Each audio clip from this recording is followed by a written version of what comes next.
inside the health insurance business. I worked for Humana for 4 years in Louisville when Humana owned hospitals initially. My role was to support the hospital side of the company.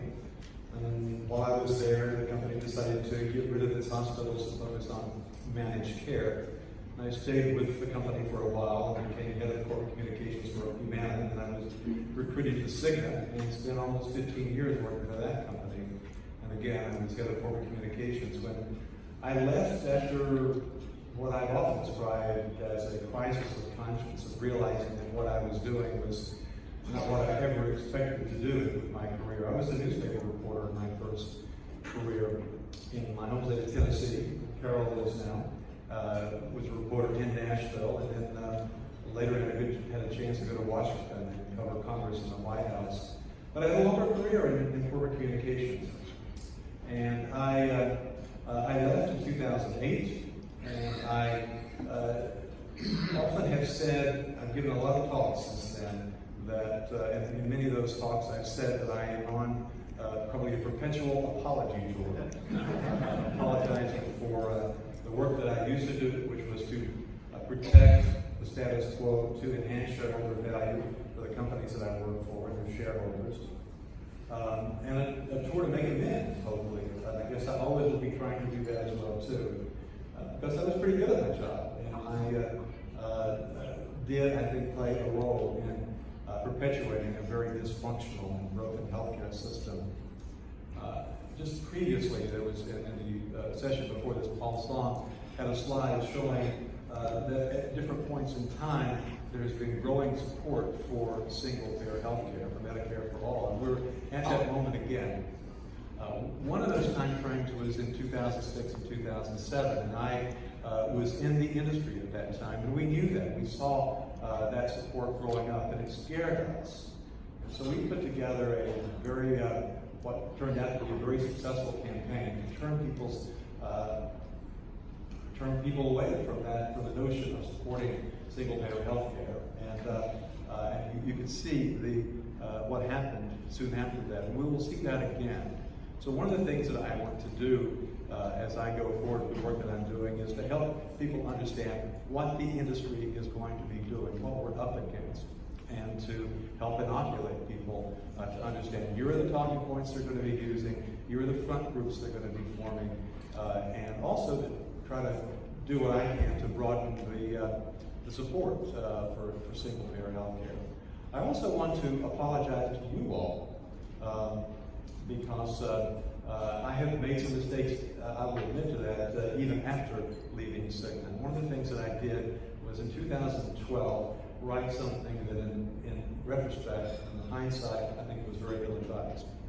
I wrote a piece for the Nature magazine, and I said in that piece that I think it was good, it had good intentions, but I said that it was important for progressives who were supporting healthcare reform. This was after the Affordable Care Act was passed. Progressives needed to come together. There was a great deal of division among progressives, as you probably know, many of you do. Some who were supporters of the Affordable Care Act, others who felt that it didn't go far enough. I mean, felt that the bill, as it reached the finish line, was so flawed and so much written by lobbyists for the industry that I used to work for, and by the pharmaceutical industry and others, that Congress should start all over. Obviously, the bill was passed. I did not like the bill very much as it was passed. I was invited to testify before Congress a number of times. At one point, I told the Democratic Steering Committee that if they passed that bill as it was written, and certainly without a public option, that they might as well call the bill the Health Insurance Profit Protection and Enhancement Act. And it has been that. If you look at what has happened to the fortunes of the insurance companies since the early, since the beginning of the Obama administration, they have done exceedingly well. My former colleagues have indeed enhanced shareholder value. David and Steffi and Roosevelt, the nurses were quick to send letters to the Nation magazine taking exception to what I've written And one phrase I used was that I felt it was time for progressives to bury the hatchet. And it was just insensitive language, so I apologize for that, folks. I'm worried a great deal of time. As I look across this room, I see a lot of friends that I've made since I started doing the work that I'm doing now. I have been able, and I'm fortunate to be able to write books. I'll say that when I did testify before Congress the first time, that was actually the scariest time in my life, because I just assumed that bad things would start happening right off the bat. That there couldn't be anything good that would come of this, except I just felt that it was the right thing to do. But I've been very blessed. A lot of whistleblowers, I do call it whistleblower. A lot of whistleblowers don't do too well after blowing the whistle. But I've been very blessed. I had a chance to write books and to give a lot of presentations, to be on TV a great deal, and to return to journalism. As Carol mentioned, I recently started or founded an organization called Tarbell.org, which is a nonprofit journalism organization. Please check it out. Our content is free. I'd like you to subscribe so that you know when we are posting stories. The point of Tarbell is to do what the traditional media is just not doing, which is to help people understand how big corporations and special interests are able to influence public opinion, how they spend money to buy politicians, buy public policy, and what the consequences are, to help connect the dots. And we are looking heavily at healthcare. Some of our first stories have been focused on the pharmaceutical industry, which is the biggest and best funded lobby you'll find almost anywhere, not only in Washington, but in state capitals. And we're going to be looking a lot at the insurance industry and other sectors of our profit-obsessed healthcare system. We'll be also looking at healthcare systems abroad and helping people understand how those systems operate and what we can learn from them. One of my responsibilities in my whole job was to get people to be afraid of the Canadian healthcare system in particular.